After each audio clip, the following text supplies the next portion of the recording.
تورکیا لە سنووری پارێزگای دهۆک لە ئامادەکاری بەردەوامدایە بۆ ئۆپراسیۆنێکی بەرفراوان دژی پارتی کرێکارانی کوردستان بۆ ئەو مەبەستەش ڕێگەی سەربازی وشکانی لێدەدات.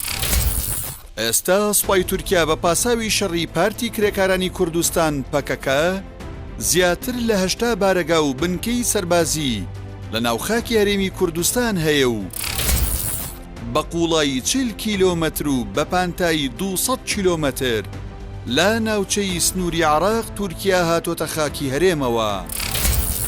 دەزوەردان و ئۆپراسیۆنەکانی تورکیا لە خاکی هەرێمی کوردستان مێژوویەکی دووری هەیە و یەکەم جار لە ساڵی 1983 ئۆپراسیۆنی زەمینی دژی پەکەکە ئەنجام داوە. دواتر لە ساڵی 2007ەوە ئۆپراسیۆنی ئاسمانیش دەستی پێکردووە.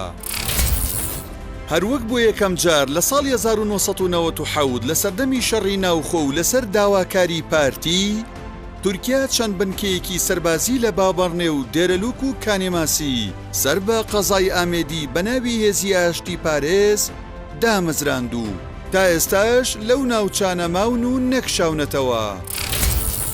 لە کاتێکدا بەپێی بڕیاری پەرلەمانی کوردستان لە ساڵی 2003 دەبوایە ئەو هێزانە خاکی هەرێمی کوردستان جێبهێڵن.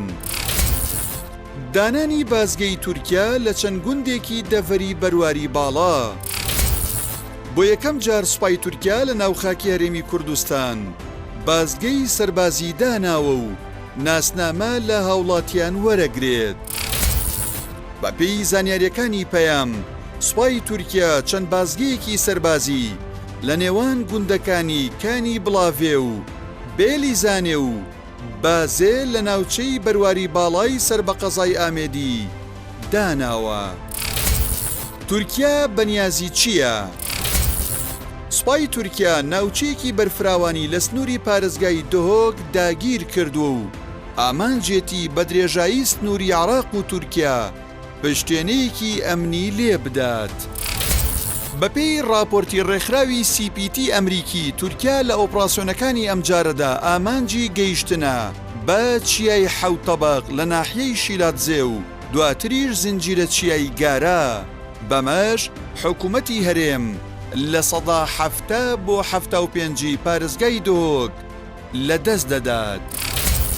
ئاماری هێرش و لەشکرکێشی و سنووربەزاندنەکانی تورکیا لە 5 ساڵی ڕابردوودا بەپێی ئامارەکانی هێزەکانی پاسەوانی سنووری عێراق لە 5 ساڵ و نیوی ڕابردوودا تورکیا نزیکەی 2900 جار پێشێلکاری ئاسمانی و وشکانی ئەنجام داوە.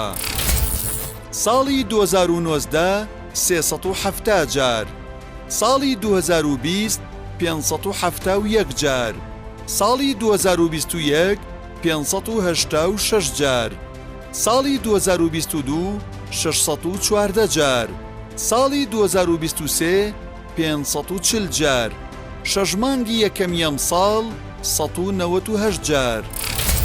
هەر بەپێی راپۆرتی ڕێکخراوی CPT ئەمریکی لە ناوخاکی هەرێمدا سوپای تورکیا ساڵی 2023 1545 هێرش و لە شەژمانگی یەکەمیەم ساڵیشدا 833 هێرشی ئەنجام داوە. زیانەکانی ئۆپراسیۆنی تورکیا و شەڕی پەکەکە. ئۆپراسیۆنەکانی تورکیا زیانی زۆریان لە ژینگە و دارستان و پاوان و کەرتی کوشت و کاڵ و ئاژەڵداری و گەشتیاری ناوچە سنووریەکانی هەرێمی کوردستان داوە. هەروەک بە سەدان گوند بەهۆی ئۆپراسیۆنەکانەوە چۆڵ کراون. گوندنشینان جگە لە ترس و دڵڕاوکێ ڕوبەڕووی زیانی زۆریش بوونەتەوە.